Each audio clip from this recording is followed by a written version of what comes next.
I was sitting in my corner office overlooking the Los Angeles skyline, the late afternoon sun sliding across the glass towers like melted gold. My silk blouse felt cool against my skin, smooth in a way that always reminded me how far I'd come. I had a stack of contracts open on my desk, the usual chaos of a woman trying to run a business and a life at the same time, and pretending she wasn't exhausted. Then my phone buzzed. A sharp, insistent vibration against the wooden table. At first, I didn't even look up. I thought it was another client, or maybe one of the young interns asking where the extra equipment was stored.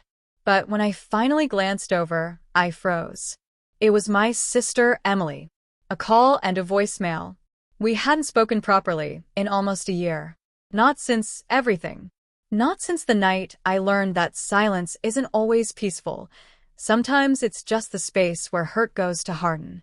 I hesitated, touching the screen with the edge of my thumbnail. For a moment, all I heard was my own breathing, steady but tightened, like my body already knew the storm waiting inside that message. I pressed play, and there it was, the sound of my family's voices. Loud. Careless. Cruel. Talking about me. Insulting me. Mocking the very daughter who had been paying their bills, covering their debts, and keeping their lights on. My sister's accidental call had opened a door I wasn't sure I ever wanted to walk through again. But now I had no choice. I was 22 the night everything shattered. Back then, I still lived in my parents' small, aging house in Ohio. The kind with peeling paint on the porch railings and a kitchen that always smelled faintly of burnt toast. I was fresh out of college, clutching a business degree like it was some kind of shield against the world, convinced that my family would be proud of me. But pride was never something freely given in my home. It was rationed, conditional, easily withdrawn. I remember standing in the living room, my fingers trembling around the envelope that held my first job offer. It wasn't glamorous, a junior assistant role at a marketing firm, but it was mine. Something I'd earned without shortcuts. Los Angeles? My mother scoffed as soon as she read the letter. You? You think you can survive out there? You can't even keep your room clean. My father didn't even look up from the TV. She'll be back in 2 months. Crying. Asking for money.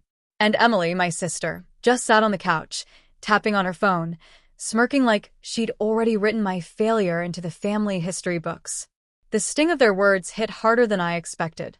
My throat tightened, the way it does right before tears you refuse to let fall. My hands shook so badly the paper fluttered. I felt small and exposed, like every dream I'd ever whispered was suddenly being used against me. You don't understand, I said quietly. This is a chance. I want to try. My mother rolled her eyes. Try not to embarrass us. That was the moment something inside me cracked. Not a sharp break, but a slow, painful split that would eventually turn into distance. The only warmth I found that night came from my grandmother, who had been listening from the hallway. She took me into the kitchen and pressed a small silver locket into my palm. Inside was a tiny engraving. Grow anyway. It's not their job to believe in you, she whispered. It's yours. Her hands were soft, trembling with age, but her words were strong enough to anchor me. So I packed my bags at dawn. No dramatic goodbye, no tears from anyone except maybe myself, silent, hidden. I didn't wait for approval. I didn't ask for blessings. I simply left. That morning, as the bus pulled away from the curb, I clutched my grandmother's locket so tightly the edges dug into my skin. I wasn't running away. I was finally choosing myself. Los Angeles hit me like a wave I hadn't seen coming.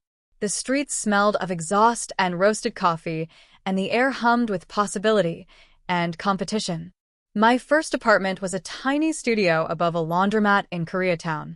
The walls were thin, the floor sticky from years of neglect, but I remember the view from my window. The city spread out like a promise, each twinkling light a potential I could reach. I had $2,000 in savings, a head full of ideas, and a stubborn refusal to fail. My first few weeks were brutal. I applied for every marketing assistant position I could find, sent cold emails to small agencies, and spent nights crafting pitch decks on a laptop that felt slower with every exhausted keystroke. I slept in clothes I'd worked in, ate cereal for dinner more nights than I could count, and sometimes cried quietly in the dark, wishing for someone, anyone, to believe I could make it. Then I met Vanessa Green. She was a woman in her late 40s with sharp eyes, an impeccable blazer, and a laugh that made confidence contagious. Vanessa ran a boutique consulting firm and had a reputation for spotting raw talent. She looked at my portfolio and didn't flinch. Instead, she said, "You've got fire. Let's see if you can turn it into results." Under her mentorship, I learned fast client management, brand strategy, negotiation. Every small win became a secret thrill. My first successful campaign brought in enough revenue to cover my rent and student loans. My second brought me recognition in local marketing circles. The third, well, that was when I realized I could survive here. Maybe even thrive. But I never told anyone at home. My family still thought I was scraping by, working late nights at some temporary office job. My Instagram was modest, my LinkedIn even more so. I posted photos of my lunch at a coffee shop, not my first client acquisition. Every success was mine alone, a quiet rebellion against the idea that they ever mattered to my life. I spent the next 3 years building my empire in silence. I rented a loft downtown, the kind with exposed brick and high ceilings, filling it slowly with furniture that felt like me, vintage pieces, a painting I saved for months to afford, a desk that could hold all my ideas. I hired my first employee, then another, then a team. I learned to negotiate contracts that once intimidated me, to speak in boardrooms without apologizing for my voice, for my ideas, for my existence. And every time I received another client payment, another profit margin, another piece of recognition, I thought of that silver locket my grandmother had given me. Grow anyway. I was doing more than surviving. I was becoming unstoppable, quietly, deliberately, without waiting for anyone's approval. By the time I looked back, 3 years later, I wasn't the nervous girl clutching an envelope in Ohio anymore. I was a CEO, a woman who had built her life from scratch, while everyone back home assumed she was still struggling. And yet, I still remembered Emily, still remembered that careless family voice that had once cut so deep. I smiled faintly. Soon, they'd have to see the truth. The invitation was casual, almost too casual to seem intentional. My sister, Emily, was moving to Los Angeles for a new job and wanted to catch up. My parents tagged along, of course, because they couldn't resist keeping an eye on me, even from hundreds of miles away. I agreed to meet them at a small cafe downtown, ostensibly neutral ground. When they arrived, I let them settle first. I watched from a corner table as they whispered among themselves, eyes flicking toward me. Emily's smirk was there, but it was tempered by a flicker of curiosity I hadn't seen in years. My parents looked weary, like they had already decided I was just another young woman struggling in a big city. Perfect. We sat, exchanged pleasantries, and I let them take the lead in conversation. The cafe was quiet, but I noticed every detail: the faint aroma of roasted coffee beans, the way sunlight caught in my gold-rimmed glasses, the subtle hum of a jazz record playing over the speakers. I could feel the tension radiating from them, the silent judgments they still believed I hadn't noticed. Then I stood. I didn't rush, didn't panic. I simply gestured to the door. "Let's go." We walked a few blocks to my loft. On the way, Emily tried to slip in a sarcastic comment about how chic the neighborhood was, but it faltered against my calm. By the time we reached the building, their expressions had shifted from casual indifference to mild confusion. When the elevator doors opened, I let them step in first. The loft was bright, spacious, filled with artwork I'd collected over the years, sleek furniture, and a view that stretched across the city skyline. A modern chandelier glimmered above a polished wooden table. My office nook in the corner had 3 large monitors, each displaying analytics dashboards and client progress charts. Silence. Emily's jaw tightened. My mother's hand gripped the back of a chair, and my father's eyes scanned the room like he'd entered someone else's life. I let them absorb it. Let them feel the weight of the distance they had underestimated. Finally, I spoke. My voice was steady, smooth, casual. "You all thought I was struggling.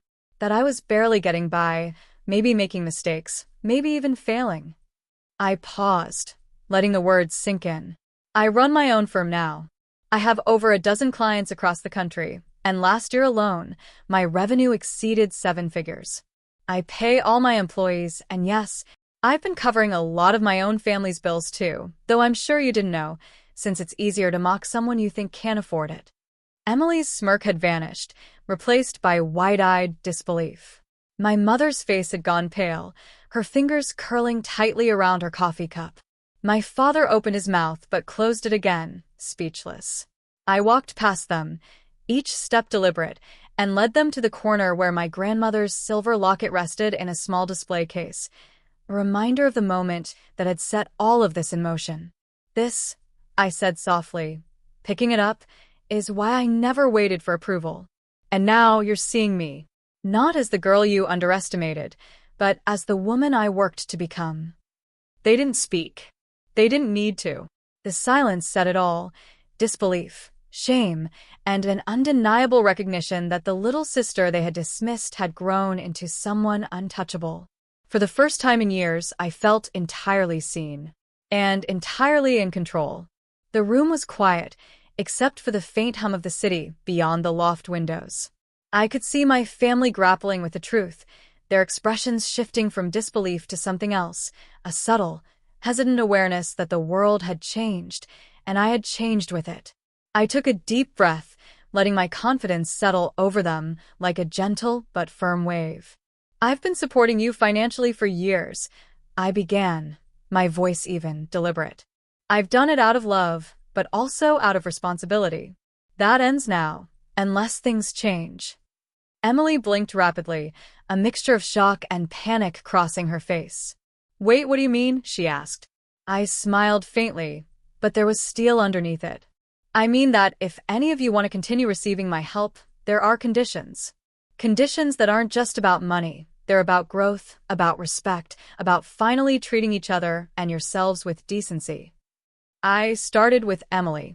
"You've got talent, but you've been wasting it on sarcasm and resentment. You're going to enroll in that certification program you've been putting off, and I expect you to complete it within 6 months. If you want my support, you'll show me progress." Emily's lips pressed into a thin line, but she nodded. I turned to my mother. "Mom, your energy has been weighed down by negativity and complaints. I want you to find one passion project this year, something that fulfills you without relying on others. I'll support you financially, but only if you invest in yourself first." Her eyes glistened, a mix of surprise and relief. "And my father, Dad, it's time to let go of old patterns. No more dismissing, no more undermining. You're going to take that volunteer project you've always avoided. I want you contributing in a meaningful way, not just coasting through life." They were silent again, but the tension in their bodies shifted. They understood, finally, that the power dynamic had changed. I wasn't angry, not in the petty, spiteful way. I was firm, compassionate, but untouchable in my boundaries. "I'm giving you all a chance," I said, lifting my grandmother's silver locket from the display case. "Because I believe in growth, just like she believed in me.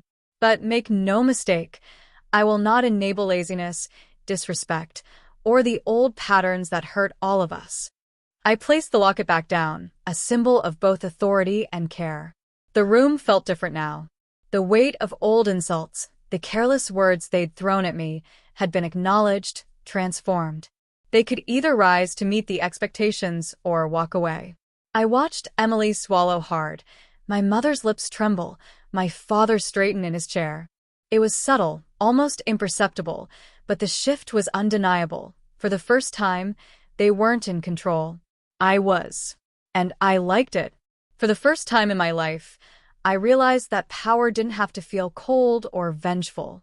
It could feel precise, just, and still warm with love. The kind of love that expected better, demanded growth, and refused to settle for anything less than respect.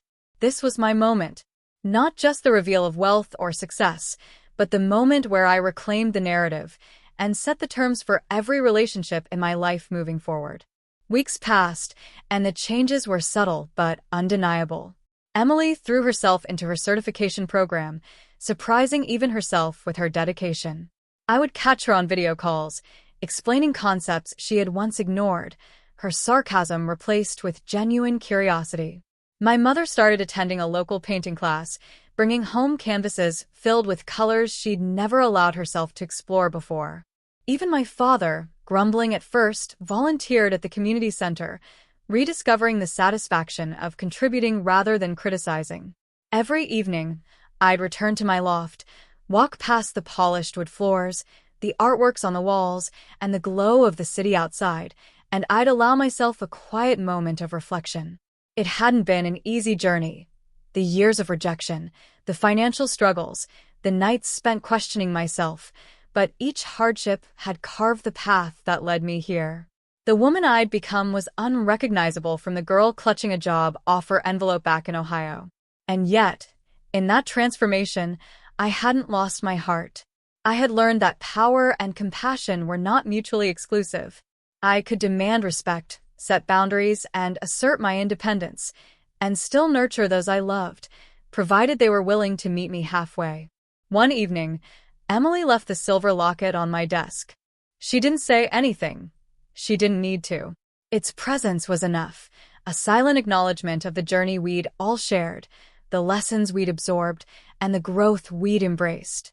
I held it in my hand, feeling its weight, remembering my grandmother's words. Grow anyway. I smiled, a soft, proud smile that reached my eyes.